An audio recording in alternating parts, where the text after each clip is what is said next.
Hi, my name's Dee and welcome to Sunchild Tarot. Now these are your readings for the full moon for August the 3rd. So that's the full moon in Aquarius at 11 degrees Aquarius, 11 degrees 45 minutes. Now it's a bulk introduction as ever. There will be a timestamp down below so that once you've watched my waffle the once, you don't have to watch it all over again. Just click on the timestamp in the description. Now, also in the description, there is a link to my Facebook page for this channel, which is relevant for this video. But that's also where you can contact me for a personal reading if you want.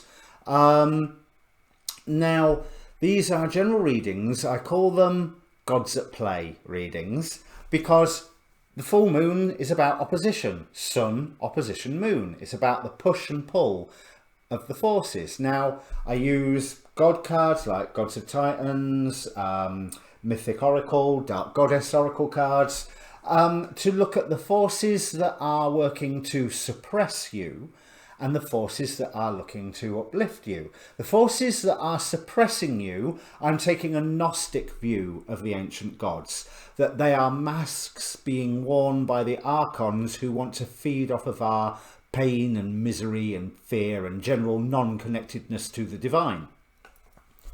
The bottom row is the true gods from the pagan point of view, the gods that are there to help lift us up to our higher selves, to connection with the divine, or that are simply there to ensure the functional running of the universe, one or the other.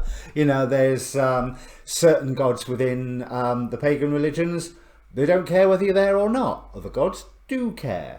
So we can see the interplay between all of those. So this is there's not a past and a present, so there's not really an element of take what resonates either. It's like an energetic forecast, and it'll either be useful for you or it won't. I would imagine if your birth chart is affected by this full moon, or at the moment by Uranus in Taurus, then these readings will probably be more relevant for you. You can ask a question beforehand, like I tend to say in all my normal videos. I make no promises as to whether the answer to your question will even be touched upon, because it's not really that sort of spread. But hey, give it a go. Give me some feedback if you ask a question you get an answer, because that'll be interesting to know. Now, as I said, I'm not going to spend a lot of time, says me, discussing about the full moon or the astrology of the full moon per se, because there's plenty of astrologers on YouTube who are doing it better than me. I would particularly recommend, as ever, Anastasia Cosmic Astrologer. I recommend Rick Levine, the Astrology Hub, Rick, R-I-K, Leo King. You know, Namaste Today. I've not watched it yet today. It's Sunday and it's out. And as I'm actually discussing this, I have done 7 of the readings so far. I've got as far as Libra. The rest I'm going to actually have to do tomorrow on the day of the full moon. So if you're Scorpio onwards in the zodiac, sorry, you'll have to wait till tomorrow. But one thing that did get my attention about this full moon is that it is square Uranus in Taurus, and a square creates a difficulty that can be overcome through creativity, through the application of creative energies, whatever that means. And I think that has shown in the 7 readings that I've done so far, as this time they seem quite personal. I mean, maybe you could take it on a societal level, but this time they seem very, very personal situations. Something that they all feel a lot closer to home rather than any commentary on what local governments might be doing or local police forces. You know, as my full moons a couple of months ago, was it even last month? It must be a couple of months ago now, seemed to pick up on a lot of the protests that had not yet started when I did the readings. But don't worry, you are still rebelling. You are still resisting, but you seem to be rebelling and resisting things that are a lot closer to home. But that rebelling and resisting does seem to be a theme with the readings this month. And also, no, it's gone out of my head what I was about to say. So where were we? Rebelling and resisting. That square to Uranus, there's repeated themes that are coming up for everybody. There's the Archons pretending to be Poseidon or Uranus have come again and again and again. And opening doorways to transformation of your own life, transformation of where you believe that you're heading. That's coming out as well. Now, if I haven't said it already, you want to watch your sun and your moon, obviously, and your rising sign, because in ancient astrology, the rising sign is the most important, hence the timestamp. Now, I'm just going to have a look at the, excuse me, the symbols of this degree. As I said, 11 degrees Aquarius, so written down in like inside degrees as Aquarius 12, because 11 something is the 12th degree. And the Chandra symbol is, or inside degree symbol, is a heated argument turns into laughter. Now what it talks about is tension and release, contraction and expansion, the breath of the mind resolving its dualities. Now Rick Levine on I think it was on Astrology Hub was saying that the whole job description of Uranus is to instantly resolve irreconcilable opposites, and try saying that after a couple of whiskey. So this really sits with the theme. Now it says, in order to make it possible for radical truths and significant realizations to come through, you must first karmically dramatize, inside the ego mind and outside as well, the unbearable tension between opposing points of view. You enter upon disputes, advocate positions, set up heroes and villains.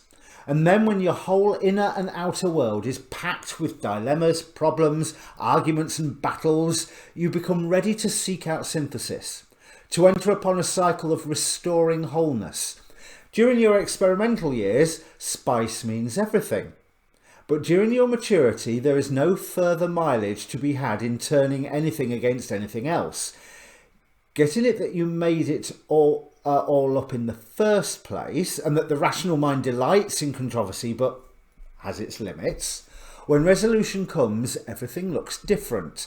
All of life turns around, and most particularly your relation to yourself changes from the critic into the friend and respectful ally of your own inward intentions. Yes, I didn't read this before I did those first 7 readings, but that makes a lot of sense with what I've seen all the way up to Libra. And now I love the Omega symbol is a man struck by lightning is miraculously unharmed. And it's showing that lightning effect of Uranus to bring in change. One thing that Rick Levine said again is that Uranus in Taurus does not like change. So Uranus this time will bring bigger changes less often, because it's like that change energy builds up, like as he said, within a capacitor, and then all of a sudden pop and it's used. Now as they say here, it's a wonderful thing to be serious and passionate about life, but not good when, through our attachment, we turn what is important to us into a burden.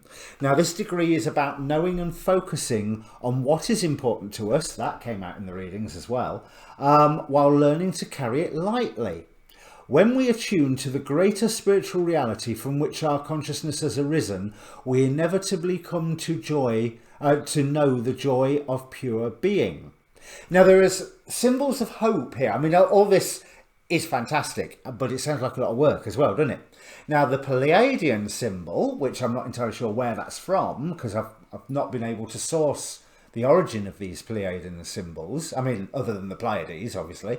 An escalator carrying people far into the sky, which is just a beautiful image. So whatever the full moon brings to you, I want you to consider that whatever it is a step up. Simple as that. Even if it really doesn't look like a step up, that's the way you have to look at it. For your own sanity, that's the way you have to look at it. But whatever it is, it's a step up. Now, interestingly here, from the information that I got, there's each degree has a seed degree and a fulfillment degree. And if somebody could guide me in the comments as to what that actually means, I'd be very grateful. But the seed degree, this really grabbed me, is Leo 23, so obviously 22 degrees Leo. So the sun right now is, well, right now as in the time of the full moon, will be at 11 degrees Leo. So a simple another 11, so you know, numerology 11, big important number, to this seed degree, Leo 23. And it says, a secret race of beings carrying on a hidden existence among humans. That's the Omega symbol for that degree. Now, for the more tinfoil hat wearing of us, that obviously will make you think, oh my God, it's the astral reptilians and the they live scenario. But there's also looked at it in a young adult fiction way. You know, like the X-Men or the Eternals soon to be released, or you know, elves walking among us, all that sort of thing. But what I'd like to give you the image of is that we are that secret race of beings walking around, carrying on a hidden existence among humans. I mean, obviously, we are humans. We are all humans. We are all humans. And we are all aliens if you take reincarnation into account. So there's this 1 degree of the full moon straight after the 3 eclipses and everything else that's been going on this year. 2020, I mean, for God's sake, October's full moon is on Halloween. I mean, if it was going to happen any year, of course it will be this year.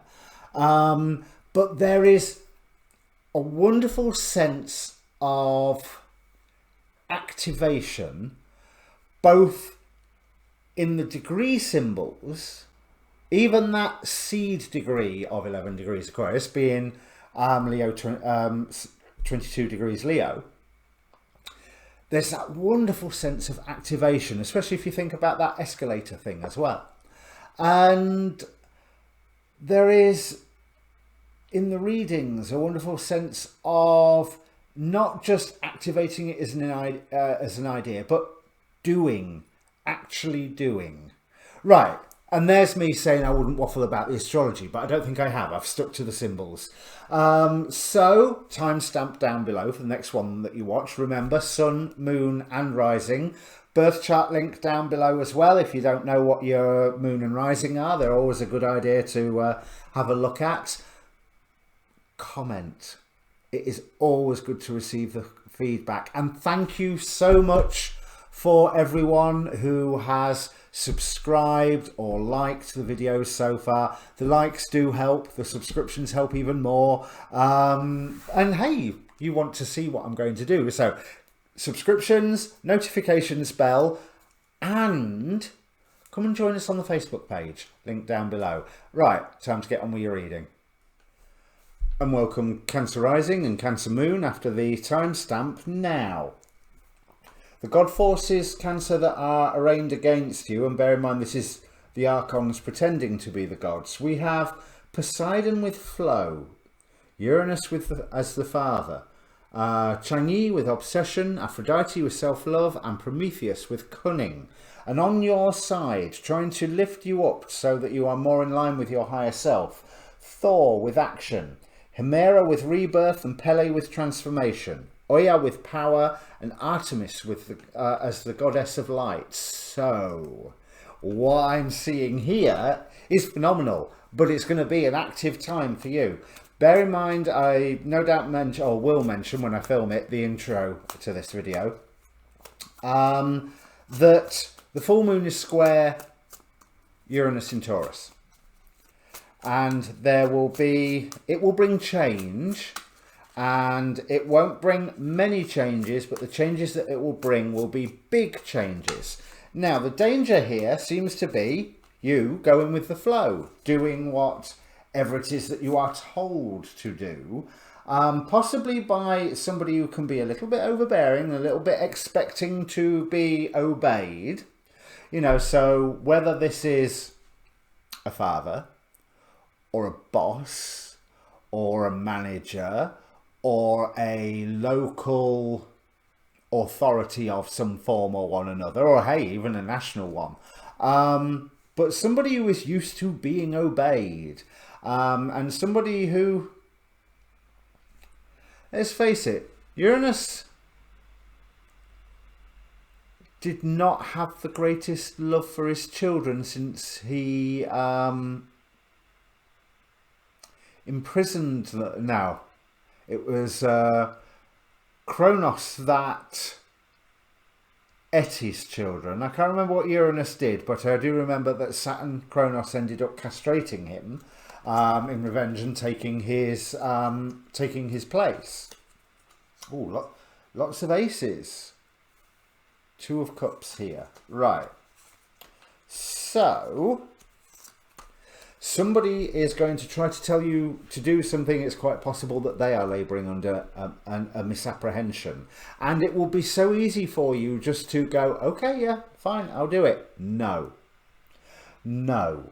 This is a change that is coming that is requiring a rebirth for you. It is requiring you taking hold of your power, Oya here, with the dream of how you want to go forward. This is a personal process. This is a process that you are going to be alone in. But as scary as it is, you have to take action towards a dream that means something to you, towards a dream that really it's essential to the who you are stroke who you want to be sort of question. Now, this will involve loss, but it's also going to involve revelation. But you will be tempted in a form of trying to just look after yourself and keep everything's nice and simple to not go down this path. I will just harmonize nicely with this authority figure. And I honestly think that, to be honest, no, it may well feel at one point that the world is against you and the world is obsessed with something that is different, but you will have clarity about the tactics that are being used against you. Now, we have from the Oracle of Heaven and Hell, Vasaria, the angel of, well, astrologically, she is the angel of clemency and equilibrium. And this is opposed by Asmodee, typifying lust and weak will. And it's the weak will bit that I want to pick on, because whatever this instruction is, that it is so easy for you to go along with, because it will be, you know, going with the flow, literally, as Poseidon says. And it may well be answering some form of overwhelming emotional need, but I think that need itself may want examining. Let's put it that way, examining. But it will be something where you will be called to action to go along with this flow. And I think you need to dig your heels in and say, no, I'm going to stay here and I am going to change accordingly. And if I lose things through this process, oh well, I've still got my 2 cups. I am loving myself still, but in a way that is productive, in a way that generates equilibrium, that I am not just bowing down and surrendering. That sounds heavy. I mean, that's everything. That's all that I see. So that's really quick as well. What is it, 5 minutes in? That's really quick. But there is a whole rebirth on offer for you here, Cancer. And I think you should grab it. But it does look like that it won't exactly make your domestic or work life or something easy. It looks like that's going to be quite a challenge, because once you suddenly go, no, I'm going to be over here transforming into the new me, you will receive resistance. That's fine. That's fine. Do you want to be the better you or not? If you don't want to be the better you, give in to the archons. These Gods at Play readings are all so dramatic. That's why I love this one, because bear in mind you can scale this down to a personal situation, but you can give in to the archons and just go with the flow and lose this chance for personal evolution, personal transformation. That, yes, it's going to create anxiety. That's not a bad thing, because that anxiety is part of the hurdle that you need to cross over to gain that clemency and equilibrium. So if this means anything to you, Cancer, comment down below, like, share and subscribe, obviously, and your next readings that will be coming out will be your Chinese zodiac in a few days. Cheers.